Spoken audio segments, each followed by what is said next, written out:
அன்பானவர்களே, இயேசு கிறிஸ்துவின் பரிசுத்தமுள்ள நாமத்தில் உங்களை சந்திப்பதிலும் உங்களை வாழ்த்துவதிலும் நான் மகிழ்ச்சி அடைகிறேன். தேவன் நல்லவர். பிரியமானவர்களே, இம்மட்டும் காத்த தேவன் இனியும் காத்து நடத்துவார் அல்லவா? ஆமேன்.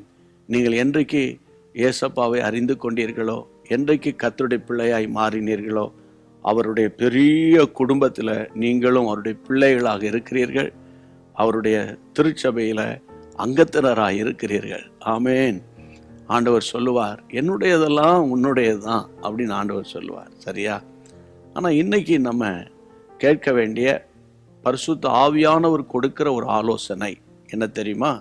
கலாத்தியர் 5:23 ஆவியின் கனியோ இச்சை அடக்கம். இச்சை அடக்கம் ரொம்ப ரொம்ப முக்கியமானது. ரொம்ப ரொம்ப முக்கியமானது. விசுவாசத்தினால அரிய பெரிய காரியங்களை நம்ம சாதித்தாலும் தேவனுடைய பிள்ளைகள் ஒவ்வொரு விசுவாசிக்கும், ஒவ்வொரு தேவ மனிதருக்கும் ஒரு இச்சை அடக்கம் இருக்க வேண்டும். சில நேரங்களில் நம்ம உலகத்தில் இருக்கிறதுனால உலக பிரகாரமான காரியங்கள் எல்லாவற்றிலும் நம்முடைய கண்கள் போகும். ஒரு கடைக்கு போகிறீங்க, போகும்போதே அந்த ஷாப்பிங் காம்ப்ளெக்ஸ்குள்ளே நுழைவதற்கு முன்பாகவே என்ன பொருள் வாங்கணுமோ அந்த பொருள் இருக்கிற இடத்தை மாத்திரம் தேடி போய் அதை வாங்கிட்டு பேசாமல் நீங்கள் வந்துடணும். சில நேரங்களில் வாங்க வேண்டியது வாங்காமல், வாங்கக்கூடாததெல்லாம் வாங்கி தேவையில்லாத கடனை நம்ம தலையில் சுமந்து கொண்டு வருவோம். இன்றைக்கி நான் உங்களுக்கு சொல்கிறேன், இச்சை அடக்கம் ரொம்ப ரொம்ப முக்கியம். உங்களுக்கு இன்னது தேவை என்பதை கர்த்தர் அறிந்திருக்கிறார் இல்லையா? அதனால் அவங்களுக்கு அது இருக்க எனக்கு இல்லையே கம்பேரிசனே வேண்டாம். ஆமாம், நீங்களாகவே இருங்க. உங்களுக்கு என்ன தேவையோ அது கர்த்தர் தருவார். பைபிளில் பார்த்தீங்கன்னா ஆதாம் ஏவாளை சந்தோஷமாக தான் வச்சாங்க. இந்த பிசாசு இச்சையை தூண்டி அந்த கனியை சாப்பிடுன்னு சொல்லி சாப்பிட வச்சதுனால இன்ன வரைக்கும் பிரச்சனை அனுபவிச்சுட்டு இருக்கிறோம் இல்லை? அதனால் ஆண்டவரே, இச்சை அடக்கம் உள்ளவளாய், இச்சை அடக்கம் உள்ளவனாய் என்னை மாற்றுங்க ஆண்டவரே. இந்த இச்சையை கொண்டு வருகிறவன் சாத்தான். இச்சையின் ஆவி அநேக தலைவர்களை, பெரிய பெரிய பரிசுத்தவான்களை விழ தள்ளி இருக்கிறது இல்லையா?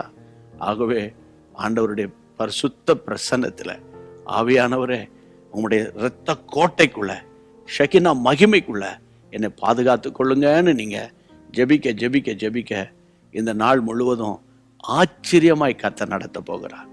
சரியா? இச்சை அடக்கம் உள்ளவர்களாக நம்ம இருக்கணும். 1 கொரிந்தியர் 9:25 பந்தயத்துக்கு போராடுகிற யாவரும் எல்லாவற்றிலும் இச்சை அடக்கமாய் இருப்பார்கள். அவர்கள் அழிவுள்ள கிரீடத்தை பெறும்படி அப்படி செய்கிறார்கள். நாமோ அழிவில்லாத கிரீடத்தை பெறும்படிக்கு அப்படி செய்கிறோம். பாருங்க, அந்த அழிவில்லாத நித்திய கிரீடத்தை பெறுவதற்கு இச்சை அடக்கம் மிகவும் முக்கியம். ஜெபம் பண்ணிடலாமா? ஆண்டவருடைய கிருபை உங்களை தாங்கும். கடந்ததை பற்றி கவலைப்படாம, இனி நான் தேவனுக்குள், இனி நான் கர்த்தருக்குள் இச்சை அடக்கத்தோடு வாழ்வதற்கு ஆவியான ஒரு பலன் என்னை மூடிக்கொள்ளும் நம்பிக்கையோடு ஜெபம். நல்ல பிதாவே, இப்பொழுதும் ஆண்டவரே, ஆவியின் கனியில் ஒன்று இச்சை அடக்கம். இந்த இச்சை அடக்கத்தினால எத்தனையோ ஆசீர்வாதங்களை நாங்கள் பெற முடியும். இந்த இச்சை அடக்காததுனால எத்தனையோ ஆசீர்வாதத்தை இழக்கவும் முடியும். தேவனுடைய ஆவியானவர் உம்முடைய பிள்ளைகள் மேல இரக்கம் வைத்து சத்துருவின் தந்திரங்களை மேற்கொண்டு இச்சை அடக்கம் உள்ளவர்களாய் வாழ்ந்து, ஆண்டவரே உமக்கு ஸ்தோத்திரம், தேவனுக்கும் தேவ ஜனங்களுக்கும் மற்றவங்களுக்கும் பிரயோஜனமுள்ள பாத்திரங்களாக பிள்ளைகளை மாற்றும். இயேசுவின் நாமத்தில் இந்த நாளில் இந்த ஜெபத்திற்கு பதில் கொடுத்த உமக்கு ஸ்தோத்திரம். இயேசுவின் நாமத்தில் பிதாவே, ஆமென். கர்த்தருடைய பிள்ளைகளை, இந்த வார்த்தை உங்க காதில் விழுந்திருக்கிறது. அதனால கர்த்தர் கொடுத்ததில் சந்தோஷமாய் ஆவிக்குள்ள நிரம்பி ஸ்தோத்திரம் பண்ணிட்டே வாங்க. நீங்க ஷேர் பண்ணணும்னு அன்போடு கேட்குறேன். ஹிந்தியில் தெரிஞ்சவங்க ஹிந்தி மொழியை ஷேர் பண்ணணும்னு கேட்குறேன். கர்த்தருடைய நாமம் மகிமைப்படட்டும். நீங்கள் பெற்ற ஆசீர்வாதங்களை கமெண்ட் செக்ஷனில் நீங்கள் உங்கள் கருத்துக்களை பரிமாறணும், பகிர்ந்து கொள்ளணும் அன்போடு கேட்கிறேன். தேங்க்யூ.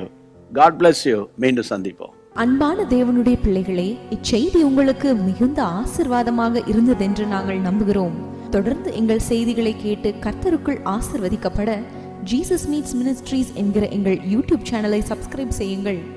மேலும் உங்கள் ஜெப உதவிக்கு எங்களோடு நீங்கள் தொடர்பு கொள்ள வேண்டிய தொலைபேசி எண் 9841252836 மற்றும் 72995 4633. Email gpsrobinson@hotmail.com. கர்த்தர் உங்களை ஆசீர்வதிப்பாராக.